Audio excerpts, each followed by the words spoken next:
एक जंगल में एक खरगोश रहता था। उसी जंगल में एक चूहा भी रहता था। खरगोश के बिल के पास ही चूहे का बिल था। दोनों बहुत अच्छे दोस्त थे। दोनों दिन भर मौज मस्ती करते और कहीं भी जाते तो साथ में जाते थे। खरगोश के परिवार वालों को यह दोस्ती पसंद नहीं थी। उन्होंने कई बार दोनों को साथ रहने से मना किया, फिर भी वह दोनों हमेशा साथ रहते थे। एक दिन जंगल में कुछ शिकारी आए और शिकारियों ने खरगोश को जाल में फंसाने के लिए चारों तरफ अनाज बिखेर दिया। खरगोश को यह पता नहीं था कि अनाज कहाँ से आया। अनाज को देखकर खरगोश के मुंह में पानी आ गया और वह अपने बिल से निकलकर अनाज खाने लगा।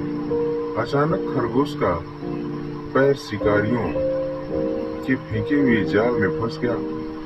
खरगोश ने जाल को काटने का बहुत प्रयास किया, किंतु जाल बहुत मजबूत था और खरगोश जाल को नहीं काट सका। चूहा प्रतिदिन की भांति अपने बिल में खरगोश का इंतजार कर रहा था, किंतु बहुत समय हो जाने पर भी खरगोश चूहे के पास नहीं आया। चूहे ने सोचा कि क्यों ना आज मैं ही जाकर खरगोश से मिल लेता हूँ। चूहा खरगोश से मिलने के लिए उसके पास गया और देखता है कि खरगोश शिकारियों के जाल में फंसा हुआ है और जाल से निकलने का प्रयास कर रहा है, किंतु जाल से निकल नहीं पा रहा है। चूहा तत्काल खरगोश के पास पहुंचा और खरगोश से पूछा, खरगोश भाई, यह सब क्या है और तुम इसमें कैसे फंस गए? खरगोश जवाब देता है, मित्र, यह शिकारियों ने चारों तरफ अनाज फैलाया था। अनाज खाने के लालच में मैं उनकी जाल में फंस गया हूँ और अब इस जाल को काटने का प्रयत्न कर रहा हूँ, किंतु जाल इतना मजबूत है कि मुझसे नहीं कट रहा है। चूहा बोला, तुम चिंता मत करो, मैं अपने पौने दांतों से अभी इस जाल को काट देता हूँ। अपने पौने और नुकीले दांतों से चूहा जाल काट देता है। इस प्रकार चूहा खरगोश को जाल से आजाद करा देता है। जैसे ही खरगोश आजाद होता है, उसी समय शिकारी वहां आ जाते हैं। शिकारियों को देखकर खरगोश और चूहा दोनों वहां से भागकर खरगोश के बिल में चले जाते हैं। बिल में पहुंचकर खरगोश अपने माता पिता को यह बताता है कि खरगोश के माता पिता को अपनी गलती का एहसास होता है और वह खरगोश को चूहे से दोस्ती करने की अनुमति दे देते हैं। इस कहानी से हमें ये शिक्षा मिलती है कि अच्छा दोस्त बड़ा हो या छोटा हमेशा काम आता है। हाथी इस बात को जान गया था कि अगर यह शेर इस जंगल में रहता है तो मुझे बहुत अधिक परेशानी हो सकती है, क्योंकि शेर किसी को भी आसानी से नहीं रहने देता है। इसलिए हाथी ने सभी को बुलाया और कहा कि हमें शेर से जल्दी ही छुटकारा चाहिए। यह हमारे लिए परेशानी पैदा कर सकता है। अगर हमें यहाँ पर रहना है तो आराम से रहना होगा, लेकिन यह हठी हमें यहाँ पर नहीं रहने देगा। सभी जानवर सहमत थे, क्योंकि यह शेर मुश्किल तो पैदा कर देगा, लेकिन इसे भगाने का कोई रास्ता तो सोचना ही होगा। सभी ने मिलकर एक योजना बनाई थी। इस योजना में यह था कि हमें शेर को पहाड़ी पर लाना होगा। उसके बाद हमें उसे नीचे गिरा देना है। उसके बाद यह शेर हमारा कुछ नहीं कर पाएगा। यह बात समझ आ गई थी। अब शेर को पहाड़ी पर कौन लाएगा? यह काम घोड़े को करना है, वह उस शेर से बात करेगा। घोड़ा शेर के पास जाता है और कहता है कि आपके लिए बहुत बढ़िया शिकार मिल गया है। अगर आप उसे लेते हैं तो आपको बहुत अच्छा लगेगा। शेर कहता है कि वह शिकार किस जगह पर है। घोड़ा कहता है कि यह शिकार खरगोश है, वह उस पहाड़ी पर है और कोई भी उसके पास नहीं है। यह सुनकर शेर बहुत खुश होता है। वह घोड़े के साथ जाता है। कुछ देर बाद शेर कहता है कि यहाँ पर कोई भी नज़र नहीं आ रहा है। उसके बाद सभी जानवर वहीं पर आते हैं और शेर को पहाड़ी से नीचे गिरा दिया जाता है। अब कोई भी समस्या नहीं थी। सभी जानवर बहुत अच्छे से उस जंगल में रह रहे थे। उनकी समस्या अब दूर हो गई थी। यह सब कुछ उन्होंने मिलकर किया था, इसलिए ऐसा हो गया था। जब हम मिलकर किसी भी समस्या का सामना करते हैं तो वह दूर हो जाती है। अगर आपको यह कहानी पसंद आए तो सब्सक्राइब, लाइक और शेयर ज़रूर करें। बहुत समय पहले की बात है। हिमालय की गुफा में एक शेर रहता था। जंगल के जीव जंतुओं को अपना आहार बनाकर दिन प्रतिदिन खा जाता था। एक दिन जंगली भैंसा का शिकार करने के बाद वह अपने रास्ते से घर लौट रहा था। उसी रास्ते में एक चतुर शियार से उसका सामना हुआ। निरीह शियार अपने विशिष्ट बलशाली सिंह को देखकर नतमस्तक हो गया और बोला, महाराज, मैं आपकी शरण में आना चाहता हूँ। मुझे अपना दास बनाएं। मैं आपकी सेवा करूँगा और आपके शिकार की परिस्थितियों से अपना पेट भरूँगा। शेर को शियार पर दया आ गई। उसने उसे अपनी शरण में रखा। शेर की शरण में शियार को बिना डरे जाने भोजन प्राप्त होगा। सिंह किस शिकार को छोड़कर उसके साथ कुछ अनबन हुई, जिसे खाकर वह कुछ ही दिनों में हट्टा कट्टा हो गया। भौतिक सुगंधता आने के बाद शियार स्वयं को सिंह के समतुल्य समझने लगा। उसे लगता है कि अब वह भी शेर के समान बलशाली हो गया है।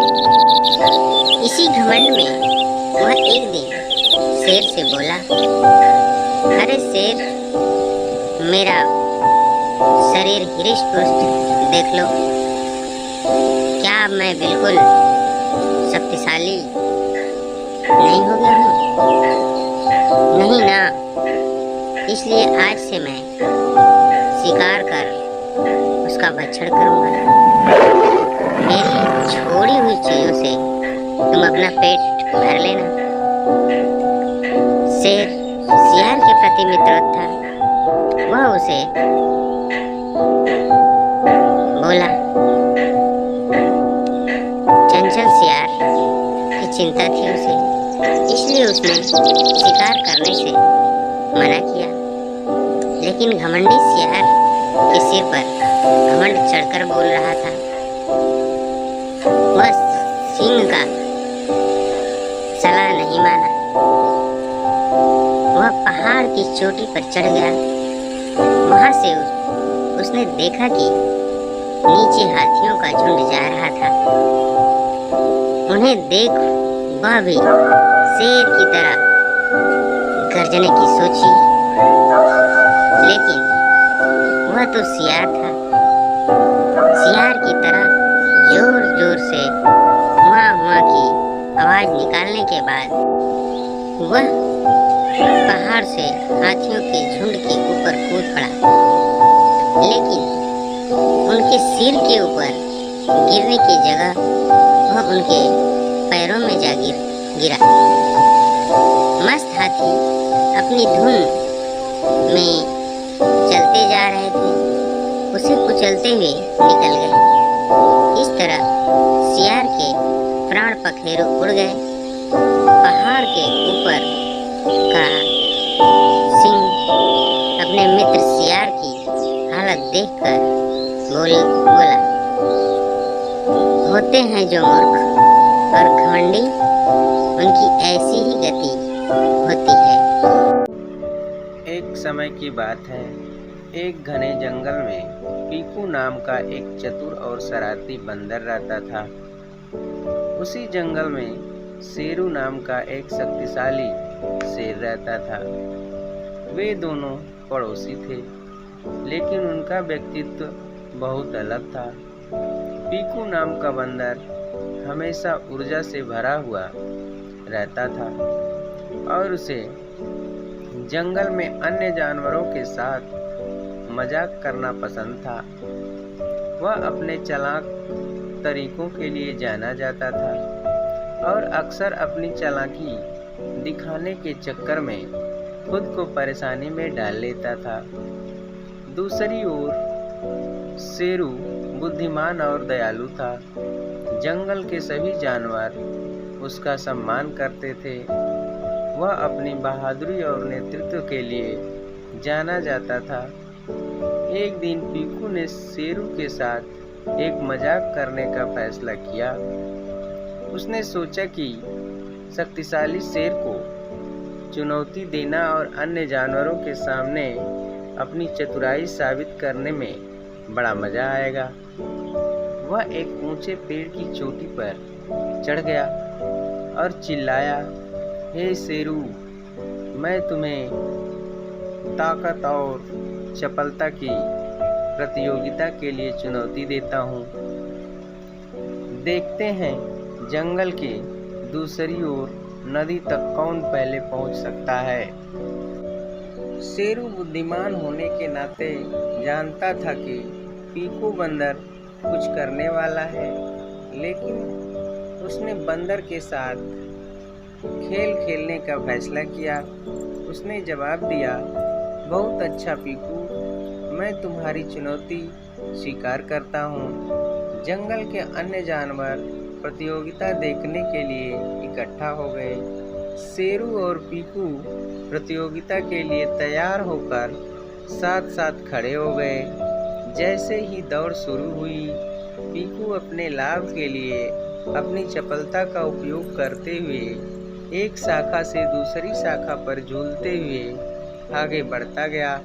वह तेज और फुर्तीला था और उसे विश्वास था कि वह ही जीतेगा। दूसरी ओर शेरू जंगल में शांति और स्थिरता से चलता रहा।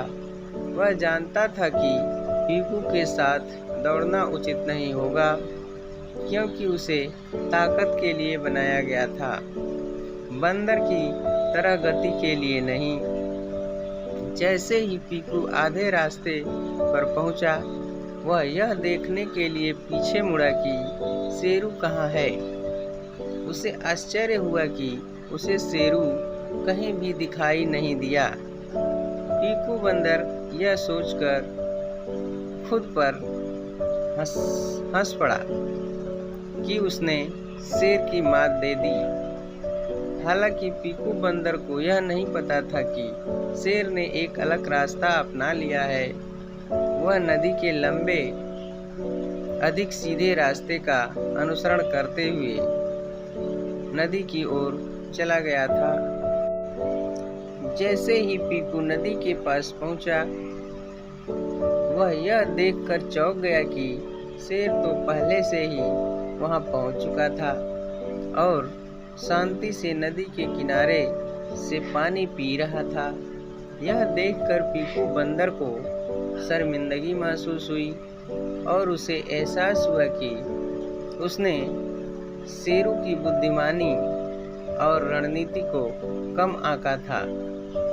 शेरू ने पीकू बंदर को देखकर मुस्कुराते हुए कहा, पीकू, तुम तेज और फुर्तीले हो, लेकिन याद रखो कि बुद्धि और बुद्धिमत्ता कभी कभी अधिक शक्तिशाली हो सकती है। पीकू को शेरू की बातें सुनकर थोड़ा अच्छा लगा और उसने स्वीकार किया कि शेर को चुनौती देना उसकी मूर्खता थी। उस दिन के बाद से पीकू ने दूसरों के साथ छल करना बंद कर दिया और ज्ञान और नेतृत्व के मूल्य की सराहना करना सीख लिया। पीकू बंदर और शेर ने एक साथ समय बिताया और पीकू ने शेरू के मार्गदर्शन से कई मूल्यवान सबक सीखे। दोनों ने साथ मिलकर जंगल में शांति और सद्भाव सुनिश्चित किया। सभी जानवरों को सम्मान, दया और समझ का महत्व सिखाया। इस प्रकार चतुर बंदर और बुद्धिमान शेर जंगल में मित्रता और सहयोग की विरासत छोड़कर हमेशा के लिए खुशी से रहने लगे। बंदर और शेर की कहानी से हमें ये शिक्षा मिलती है कि कभी भी दूसरों को नीचा नहीं दिखाना चाहिए।